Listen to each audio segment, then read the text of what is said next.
Hello friends, मेरा नाम है पुनीत पारिक और मैं हूं आपका दोस्त। आज हम पढ़ने वाले हैं एक और नया पैराग्राफ का टाइटल है बिफोर मैरिज। बिफोर यानी होता है पहले, मैरिज यानी कि शादी। तो यानी कि शादी से पहले कैसे विचार आते हैं मन में, हम क्या एक्सपेक्ट करते हैं अपने पार्टनर से, उसके बारे में हमने 5-6 लाइनें लिखी हैं और उनके वर्ड मीनिंग्स भी हमने लिखे हैं। तो ये हम देखेंगे वन बाय वन, बहुत कुछ सीखने को मिलेगा। यदि आप इस चैनल पर नए हैं तो इस चैनल को सब्सक्राइब कर लीजिए, क्योंकि मैं ऐसे ही इम्पोर्टेंट टॉपिक के ऊपर वीडियोस लेके आता रहता हूँ। चलिए स्टार्ट करते हैं। Before getting married. अब गेट मैरिड जो होता है उसको बोलते हैं शादी करना, विवाह करना। और मैरिज का मतलब होता है विवाह। तो मैरिज का मतलब तो होता है विवाह, और गेट मैरिड यानी कि विवाह करना। तो ये वर्ब बन जाती है। तो यहाँ पे गेटिंग मैरिड लिखा है, क्यों? क्योंकि बिफोर के बाद में कोई भी वर्ब हम लगाते हैं तो उसमें आईएनजी आता है। तो बिफोर गेटिंग मैरिड यानी कि शादी करने से पहले it is important. It is यानी कि यह होता है, इम्पोर्टेंट होता है यानी कि महत्वपूर्ण होता है। टू टेक यानी लेना, टाइम समय लेना। टू नो यानी कि जानने के लिए। योर सेल्फ अपने आप को, एंड और योर पार्टनर अपने साथी को। तो अपने आप और अपने साथी को जानने के लिए समय लेना काफ़ी महत्वपूर्ण होता है शादी करने से पहले। Discuss important topics like finances. Discuss यानी होता है कि विचार विमर्श करना, सलाह करना। तो डिस्कस करना, विचार विमर्श करना। इम्पोर्टेंट यानी कि महत्वपूर्ण। टॉपिक्स यानी कि जो विषय हैं।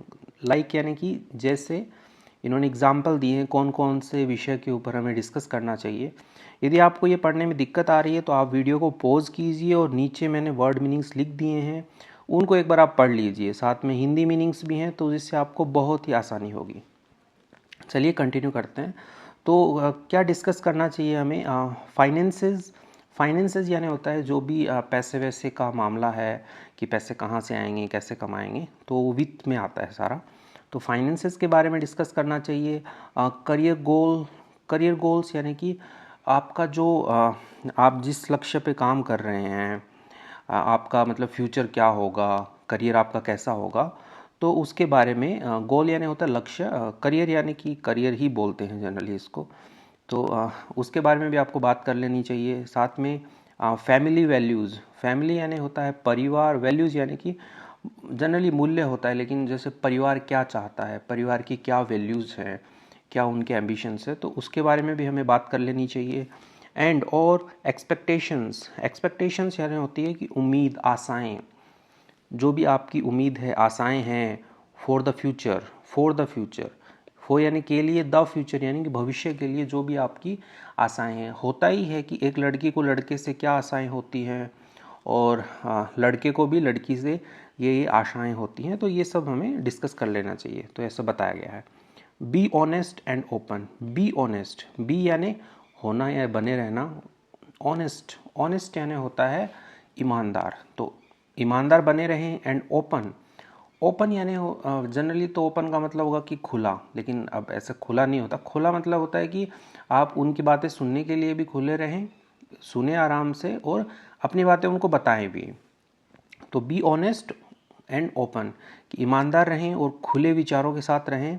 विथ ईच अदर यानी कि विथ यानी कि के साथ, ईच अदर यानी कि एक दूसरे के साथ। अबाउट यानी कि के विषय में, किसके विषय में आप खुले और ईमानदार रहें। योर फियर्स, योर यानी आपका, फियर यानी होता है कि जो भी आपको डर लगता है किसी चीज़ से, आप शादी होती है तो बड़ा डर होता है क्योंकि भाई आगे क्या होगा, तो उस विषय में रहें। होप्स यानी कि आशाएं जो हैं आपकी, कि क्या एक्सपेक्टेशंस हैं उसके बारे में। एंड ड्रीम्स यानी कि जो भी आपके सपने हैं, कि हर इंसान के सपने होते हैं तो वो अपने पार्टनर से शेयर करता है, तो उसके लिए वो ओपन रहे। ठीक है, यहाँ पे कंप्लीट होता है ये सेंटेंस। रिमेंबर याद रखें। रिमेंबर यानी होता है याद रखना। रिमेंबर याद रखें। मैरिज जो शादी है, इज़ यानी कि है, अ लाइफ लॉन्ग यानी कि एक लाइफ लॉन्ग होता है जीवन भर चलने वाला, एक जीवन भर चलने वाला कमिटमेंट यानी वचन या प्रतिज्ञा। तो ये कहेंगे अपन कि ये लाइफ लॉन्ग चलने वाला एक वचन है, एक प्रतिज्ञा है जो कि लाइफ लॉन्ग चलती है। तो आपको ये याद रखना चाहिए सो इसलिए मेक श्योर होता है सुनिश्चित करना, तो इसलिए सुनिश्चित करें यू आर बोथ, यू यानी आप, आर यहाँ पे हेल्पिंग वर्ब यूज हुआ है बोथ उन दोनों के लिए, तो आप दोनों जो हैं उनको हम बोलेंगे कि यू बोथ ना बोलेंगे you are both on the same page.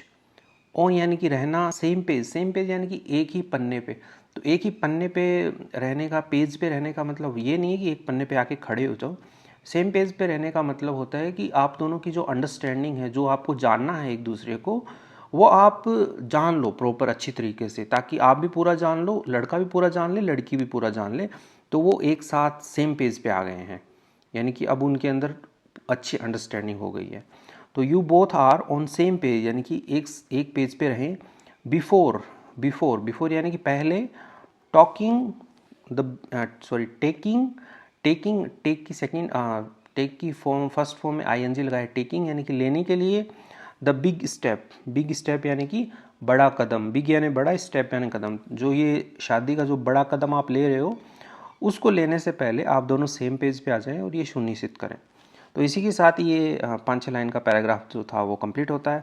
आप इसमें स्पेलिंग्स देखिए, काफ़ी अच्छी अच्छी स्पेलिंग्स है, लाइफ लॉन्ग, जीवन भर, ऐसी ऐसी चीज़ें हैं जो आप अपने सेंटेंस में यूज़ कर सकते हैं इनको। कमिटमेंट यानी कि वचन, जैसे सलमान खान का रहता है ना कि कमिटमेंट करते हैं तो वो पूरा करते हैं, तो वैसे वाले डायलॉग्स भी इसमें कवर हो रहे हैं आपके। ठीक है, तो इसी के साथ ही मैं मिलता हूँ। अब मैं आपको एक बार फिर याद दिला देता हूँ, आप इस चैनल पे नए हैं तो इसको सब्सक्राइब कीजिए, याद से सब्सक्राइब कीजिए, क्योंकि ऐसे ही इंटरेस्टिंग वीडियो आते रहेंगे आपके पास में। यदि आपने ये वीडियो मिस कर दिया तो मे भी आपको ना मिले दोबारा ऐसा वीडियो, तो इसको ज़रूर से सब्सक्राइब करें। Thank you.